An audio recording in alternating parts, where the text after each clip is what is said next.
Up next, the Cannabis Reporter Radio Show with Snowden Bishop. After this message. Evergreen is calling. Let's face it, indoor agriculture consumes massive amounts of energy. Between cooling high-intensity grow lights and regulating climate in large facilities, electric bills can run a successful grow operation into the red. If this sounds familiar, I can tell you that you need a powerful climate control system that won't drain your green. I'm Eric Riccardi with Blue Mountain Energy. Our state-of-the-art HVAC systems are powered by natural gas and propane, which means you can reduce your electricity use by as much as 80% and get your grow operation back in the black and maximize your growing space. Visit BlueMountainEnergy.com to schedule your free energy assessment and see how Blue Mountain Energy can put that green back in your pocket. And now, it's time for the Cannabis Reporter Radio Show with Snowden Bishop. Listen in as Snowden interviews cannabis industry pioneers, marijuana experts, policymakers, medical practitioners, patients, and other amazing individuals with compelling stories to share. It all happens right now. Here's the Cannabis Reporter, Snowden Bishop. Evergreen is calling. Hi, and welcome back to the Cannabis Reporter Radio Show. I'm Snowden Bishop, and I'm happy you could join us. Ever since California legalized cannabis for medical use in 1996, mom-and-pop entrepreneurs have been developing innovative formulations and crossbreeding cultivars to create new cannabinoid profiles targeting a variety of medical conditions. As the industry was operating legally in the state, despite the vexing federal prohibition, these innovators had a unique opportunity to name their new varietals, which publications like Leafly would eventually catalog, along with each strain's cannabinoid and terpene profiles, potency, and intended medical effect. One of the more notable was Charlotte's Web, which was developed in Colorado by the Stanley brothers, specifically for a pediatric epilepsy patient named, well, you guessed it, Charlotte.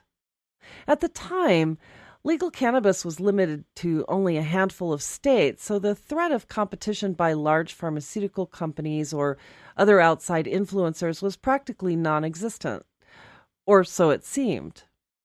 So when cannabis industry pioneer Steve D'Angelo began warning entrepreneurs and innovators about the importance of protecting everything they create decades ago, not everyone paid attention.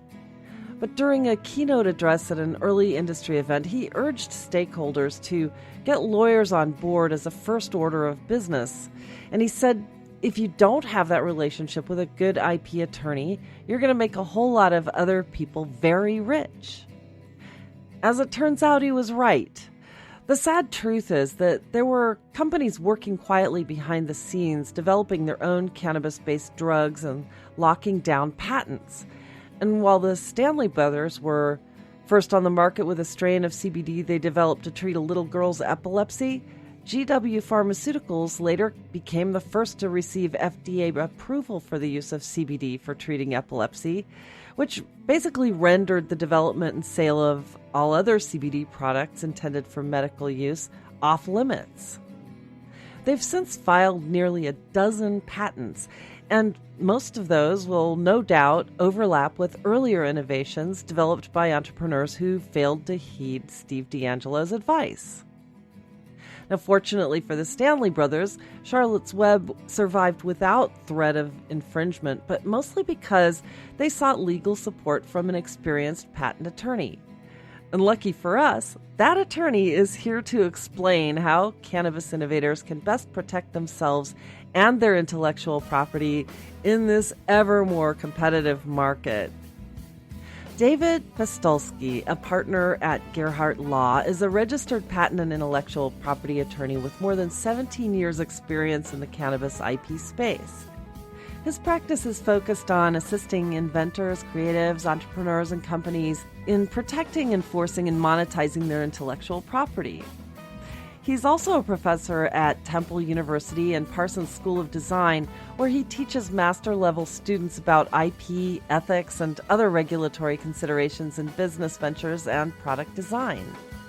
He's also the current continuing legal education officer at the American Bar Association section of intellectual property law and founder of their International Action Group and editor of their monthly newsletter. David is a frequent speaker and author on intellectual property issues pertaining to emerging technologies and has advised clients in the cannabis sector for more than a decade. I should note he will also be speaking at the upcoming CBD Expo in Las Vegas this coming weekend. And today he's joining us from Israel, where he's been living. David, thank you so much for joining me. I've really been looking forward to this conversation. So tell me a little bit about what you're doing in Israel. Well, thank you for having me. Israel is great. I spend a lot of time here, mostly related to intellectual property and cannabis. And it's a great country. Everybody in the world should visit it for sure. There's something here for everyone. It's definitely startup nation, and that provides an energy that I've not seen anywhere else in the world. So it's been pretty cool and pretty fun to spend time here. That's great. And I know that everywhere in Israel has been a lot more progressive in terms of the cannabis research and everything else. So it's definitely a place to visit if people have an interest in that. I know that they do have a lot of events there. But before we delve into the topic of patents when it pertains to cannabis, give me a little bit of background and tell me, how did you get into this space?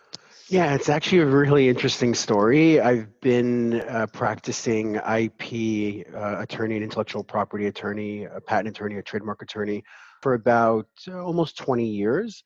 And about 10 years ago, I decided to leave big companies and kind of devote my life to entrepreneurs. And I started working at a kind of regional firm in New Jersey.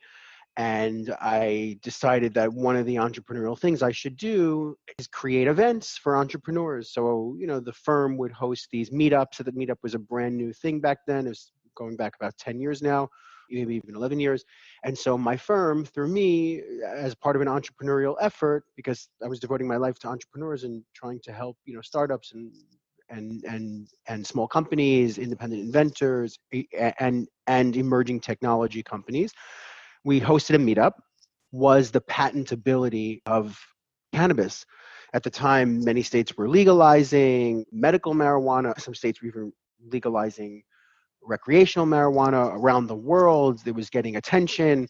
And so, of course, startups were popping up, and I decided, well, let's have a meetup and let's do a kind of educational session to entrepreneurs. And so I hosted a meetup, the content of which was all about the patentability of cannabis and CBD and other related compounds that are found in cannabis. And it was a great presentation. Maybe about 100 people came. It was free. And at the end of the presentation, somebody comes up to me and introduces himself as a doctor and says that for the last 2-3 years, he's been taking his daughter, who has been suffering from leukemia, to Colorado to camp out outside of the facility where they were making Charlotte's Web, which was, I'm sure people in the industry know, a CBD oil. At the time, very small new company started by the Stanley brothers. And he's like, I think you really have to talk to these guys. I happen to know the marketing director. Maybe I can make an introduction. And I found myself literally on a plane to Colorado to meet with them just a few weeks later, and was fortunate enough to kind of work with them to educate them on the protectability of what they were creating in Charlotte's Web and their extraction process and all the machinery and stuff like that, because my background is in chemistry as a patent attorney. So I was able to kind of guide them through the patent process.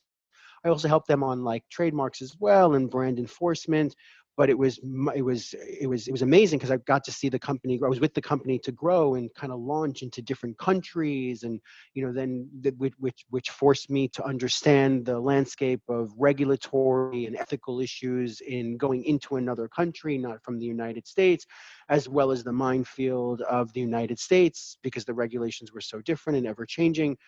And so I was with them for many years. And I about a few years ago, they actually moved to another firm, which was great for me because it allowed me now to it kind of freed me up to work with other companies, because if you're a lawyer, you can't take on a client that's in conflict to your current client. And so if you're representing a company like the Stanley Brothers, who make Charlotte's Web, they're a big company. So it was hard to take on other companies, especially startups and entrepreneurs. So once they left me, I was able to kind of really start to, gather more and more clients in this space. So yeah, and the reason why the doctor came up to me was because I had just lost my sister to leukemia, and somehow it came out during the presentation. I don't remember why. Something, I think she was like prescribed the legal medicinal marijuana. So I think he just felt this kind of kinship and came up with me. So it was all fortuitous, and it's so I've been in this space for about 12 years, and I can tell you the presentation that I gave 11 years ago is a very different type of presentation that I would give today, let's say. So it's the field has changed so much in terms of patentability and trademarkability of such brands. But yeah, that's kind of how it happened. I think my sister was looking down on me, to be perfectly honest. Wow. I'm so sorry about your sister, but it was interesting because back then really the only legal means to acquire any cannabis whatsoever for treatment was the Marinol. Yes. And it was one of the very first, but it wasn't exactly like the plant molecule. It had a lot of alterations to it, which is Sure. what made it legal. And it was unfortunate because I think a lot of people could have benefited from the whole plant as opposed to just a chemical identical twin, or somewhat identical twin to Oh, I agree. THC. Yeah, but that's an interesting story though, and I think that a lot of people got into that because of family members who had success using cannabis and all of that. But you also what you were talking about a moment ago, it makes sense that things are so different now. The regulatory environment is just so different now than 11 years ago. So it all comes full circle though, and I'm looking forward to a time when we don't have to worry about the legality of all of this. But when you started picking up other clients, let's say someone comes to you and they say that they've cloned and spliced a couple of cultivars and they want to make a different breed that hasn't really been thought of before, that say concentrates on more of one cannabinoid over another. And let's say that they're in the industry, they've been in the industry, but now they're looking to protect themselves and really don't know where to start. What do you tell people like that? What do you tell growers? Yeah, it's a real, so it's not, so what I tell them is not just the growers, but it's the entrepreneurs who created a device for, smoking. It's, the people that are creating apps to locate, different, it's everything. It's based in chemistry, it's based in computer science, but overall, and it's based in genetics, it's all of that. But I tell them all the same thing. And it's something that I think is, that is so important, and something that this industry, like many other emerging technology industries, lack, which is the education and the empowerment that they need in order to protect themselves. So I'll kind of unpack that a little bit.